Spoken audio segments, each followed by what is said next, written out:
and then in park for some good old summer fun. But the guy in line in front of you is missing a tooth, and the group behind you seems to be drunk. Now it's your turn to jump, and you realize you should be wearing a helmet. Here's how to survive. It's the world's deadliest amusement park. Broken bones, dislocations, missing teeth. This place caused all of them. Action Park, also known as Class Action Park or Traction Park, was a reckless mixture of fun and pain. This dangerous amusement park, located in New Jersey, had its heyday during a carefree period in the 80s, featuring untested rides, inexperienced staff, and alcohol. The number of injuries every year was scandalous. Some of the guests were not aware of the danger, but others were looking for it. Their bruises became their medals. How many people died in this amusement park? Which ride had human teeth stuck in it? And why was one attraction known as the grave pool? Say that again. Amazingly, Action Park operated from 1978 to 1995. In just one summer in 1986, people reported 330 injuries. These are the park's most dangerous rides and how to survive them. And number 5, in Cannonball Loop. As we showed you in How to Survive the Most Dangerous Water Slides, this ride could beat you up in only a few seconds. People slid down an enclosed tube that ended in a loop before exiting into a shallow pond. The first dummies they used to try the Cannonball Loop came missing limbs and their heads. The park had to pay its employees $100 each to test this water slide. Let's hope that was enough to pay their health care bill. Many of the test riders suffered bloody mouths and noses. Other testers got weird lacerations. Some of the previous riders' teeth got stuck in the tube, cutting the skin of a few adventurous riders who dared sliding down after them. One way to survive this ride with only minor injuries was making sure you were the right size. People who were too big got stuck, and if you were too lightweight, you wouldn't get enough momentum to complete the loop. Number 4, Cannonball Falls.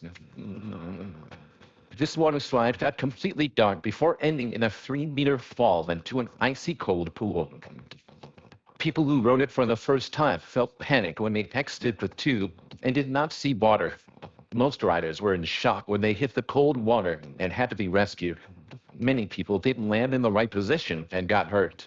To survive this ride, it was important to know how it ended, so you did get caught off guard. It was crucial to keep your body loose. Body tension made it more likely you'd break or pull something, and you needed to move out of the way quickly before someone landed on top of you. Number 3, man in the ball. In this ride, a person got strapped in the center of a giant ball. It was inside another ball covered in caster wheels. The ball supposedly went downhill on a PVC pipe track. The park gave an employee named Frank $100 to try it.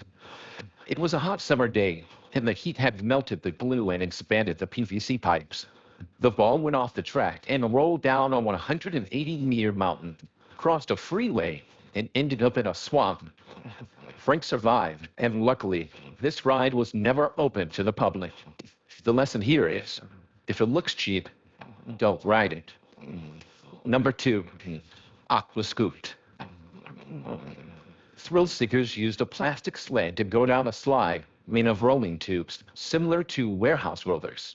When you landed on the water, the goal was to skid across the water as long as possible. Many riders leaned forward on their sleds, and they often ended up face planting into the shallow pool. The ones who didn't hit their faces and made it across the pool had to deal with another problem. A bee's nest was waiting for them at the end of the pool, and many guests got stung. On rides like this, lean back as far as possible so you don't hit the water at a painful angle. Number 1, tidal wave pool. 6 people lost their lives at Action Park.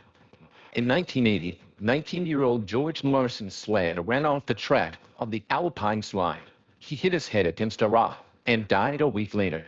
Electrocution of the kayak experience killed 27-year-old Jeffrey Nathan in 1982. And in 1984, a person suffered a heart attack after falling into the cold water in the Tarzan swing. The three other deaths happened in tidal wave pool between 1982 and 1987. This pool went from a shallow end to 5 meters deep and an almost 45-degree angle, and waves were up to 1 meter high. The pool contained fresh water, so guests didn't float like they would in the ocean. It required 12 lifeguards on duty. On busy days, they saved an average of 30 people. The mix of sunscreen, body fluids, and dirt made it hard for lifeguards to spot drowning people. The tidal wave pool was notoriously dangerous and nicknamed the grave pool after people died in it. Don't get into a wave pool if it's too full. And use the safety rope or a ladder if the waves are dragging you underwater. Don't go to amusement parks alone. Go with friends or family and help each other if an emergency happens. These days, such a dangerous park wouldn't be allowed to stay open for more than a summer.